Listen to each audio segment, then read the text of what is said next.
ಆಗ್ಬಿಡುತ್ತಲ್ಲ ಸ್ವಾಮಿಗಳು ಹೆಂಗಾಗ್ಯಾರ ಗುರ್ತಾಗೈತಲ್ಲ ಈಗ. ಹಾಂ, ಸ್ವಾಮಿಗಳ ಕೆಲಸ ಏನು ಡಿ ಕೆ ಶಿವಕುಮಾರ್ ಆಗಬೇಕು, ಆಶೀರ್ವಾದ ಇದೆ. ಹಾಂ, ಅಂಥ ಭ್ರಷ್ಟನೇ ಮಾಡ್ತಾರೆ ಅಂದ್ರೆ ಅವ್ರಿಗೆ ಒಳ್ಳೆಯ ದಕ್ಷಿಣ ಅವ್ರಿಗೂ ಕೊಟ್ಟಾನ ಡಿ ಕೆ ಶಿವಕುಮಾರ.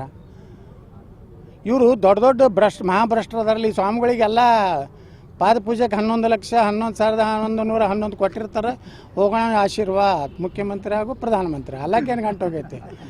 ಇವ್ರು ಹೇಳ್ಕೊಂಡು ಆಗಿಬಿಡ್ತೈತೆ. ಆ ಒಂದು ತಪಸ್ಸಿನ ಶಕ್ತಿ ಇವತ್ತಿನ ಸ್ವಾಮಿಗಳಲ್ಲಿ ಉಳಿದಿಲ್ಲ. ಇವತ್ತು ಇದೇ ಕೊಪ್ಪಳ ಗುರುಗಳದಾರ ಎಂದ ರಾಜಕೀಯ ಮಾತಾಡ್ತಾರೇನ್ರಿ? ನಮ್ಮ ಸಿದ್ದೇಶ್ವರಪ್ಪರು ಇದ್ರು ಎಂದ ರಾಜಕೀಯ ಮಾತಾಡ್ತಾರೆ? ಇವ್ರು 10 ಹೊಂಟ್ರೆ ಡಿ ಕೆ ಶಿವಕುಮಾರ್ ಆಗಲಿ, ವಿಜೇಂದ್ರ ಆಗಲಿ, ಯಾರವ ಇನ್ನು ಸಿದ್ದರಾಮಯ್ಯ ಮುಂದುವರಿಲಿ. ನಿಮ್ಗೆ ಎದಕ್ಕೆ ಬೇಕಪ್ಪ? ಬಟದಾಗ ಚಲೋ ಒಂದು ದಾಸೋ ಮಾಡಿರಿ, ಒಂದು 100 ಮಕ್ಕಳಿಗೆ ಬಡ ಮಕ್ಕಳಿಗೆ ಪ್ರಸಾದ ಹಾಕ್ರಿ. ಊರು ತುಂಬ ಅಡ್ಡಾಡಿ ಜೋಳಿಗೆ ಒಳಗೆ ಜೋಳ ಒಳೆ ಮಾಡಿ ತಂದು ಒಂದು 100 ಮಕ್ಕಳನ್ನ ಬೆಳೆಸಿದ್ರೆ ಶಿಕ್ಷಣ ಕಲ್ತಾರೆ. ಅದ್ರಾಗ ಒಬ್ಬ IAS ಆಗ್ತಾನೆ, ಒಬ್ಬ IPS ಆಗ್ತಾನೆ, ಒಬ್ಬ ಪೊಲೀಸ್ ಆಗ್ತಾನೆ. ಡಿ ಕೆ ಶಿವಕುಮಾರ್ ಬ್ಯಾನ್ ಹತ್ತಿದ್ರೆ ಭಾಳ ಆದ್ರೆ ನಿಮ್ಗೆ ರೊಕ್ಕ ಕೊಟ್ಟಿರ್ತಾನೆ ಒಂದು ಸ್ಟೇಟ್ಮೆಂಟ್ ಕೊಡ್ಲಕ್ಕೆ. ಈ ದೊಡ್ಡ ದೊಡ್ಡ ಶ್ರೀಮಂತರು ಏನದಾರಲ್ಲ ರಾಜಕಾರಣಿಗಳು ಏನು ಮಾಡ್ತಾರೆ? ದೊಡ್ಡ ಸ್ವಾಮಿಗಳನ್ನ ಮನೆಗೆ ಕರೀತಾರೆ. ಕರೆದು ಒಳ್ಳೆ ಭರ್ಜರಿ ಪ್ರಸಾದ ಮಾಡಿಸಿರ್ತಾರೆ. 11 ಲಕ್ಷ ರೂಪಾಯಿ ಪಾದ ಪೂಜೆದು ಕೊಡ್ತಾರೆ.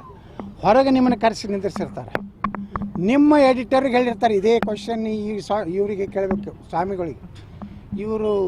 ಅವರು ನಿಮಗೆ ವಾಟ್ಸಪ್ನಾಗ ಕಳಿಸ್ತಾರೆ. ಕ್ವಶನ್ ನಂಬರ್ 1, ಯಡಿಯೂರಪ್ಪನವ್ರ ಬಗ್ಗೆ ನಿಮ್ಮ ಅಭಿಪ್ರಾಯ. ಯಡಿಯೂರಪ್ಪ ಇರದೇ ಇದ್ರೆ BJP ನಾಶ ಅದಾರೆ. ಯಾಕೆ 11 ಲಕ್ಷ ಬಿದ್ದಿರ್ತೈತೆ, ಒಳ್ಳೆ ಮೀಸಲಿಟ್ಟು ತುಪ್ಪದಾಗಿನ ಶಾಂಗಿ ಪಾಸ್ ಬಿದ್ದಿರ್ತೈತೆ. ಹೊರಗೆ ಬಂದು ಹಿಂಗೆ ಕೈ ಹಿಡಿದು ಹೇಳ್ತಾರೆ. ಮುಂದೆ ವಿಜೇಂದ್ರಕ್ಕೆ ಭಾಳ ತೊಂದರೆ ಕೊಡ್ತಾ ಇದ್ದಾರಲ್ಲ ಕಾರಣ ಅವ್ರಿಗೆಲ್ಲರಿಗೂ ಹಾಳಾಗಿ ಹೋಗಲಿ, ಇದು ನನ್ನ ಶಾಪ ಅಂತಾರೆ. ಇಂಥ ಸ್ವಾಮಿಗಳಿಂದ ಏನು ಸಡಗಾಡಾಗೋದೈತಿ. ಅದಕ್ಕೆ ಅಂಥವ್ರ ಬಳಿ ಹೋಗೋದು ಬಿಟ್ಟು ನಾವು ಈ ಮಟ್ಟಕ್ಕೆ ಯಾಕೆ ಬಂದೀವಿ? ಇವ್ರು ಮಾಡುವಂಥ ಕೆಲಸ ಇವತ್ತು ಹೆಂಗೆ ಅದ್ಭುತ ಮಾಡ್ಯಾರ ನೋಡ್ರಿ. ಅವ್ರದ್ದು ಏನಾರ ಇದು ಇದೆ ಎಂದ ರಾಜಕೀಯ. ಈ ವಿಡಿಯೋ ನಿಮಗೆ ಇಷ್ಟವಾದಲ್ಲಿ ಲೈಕ್ ಮಾಡಿ, ಶೇರ್ ಮಾಡಿ, ಸಬ್ಸ್ಕ್ರೈಬ್ ಮಾಡಿ.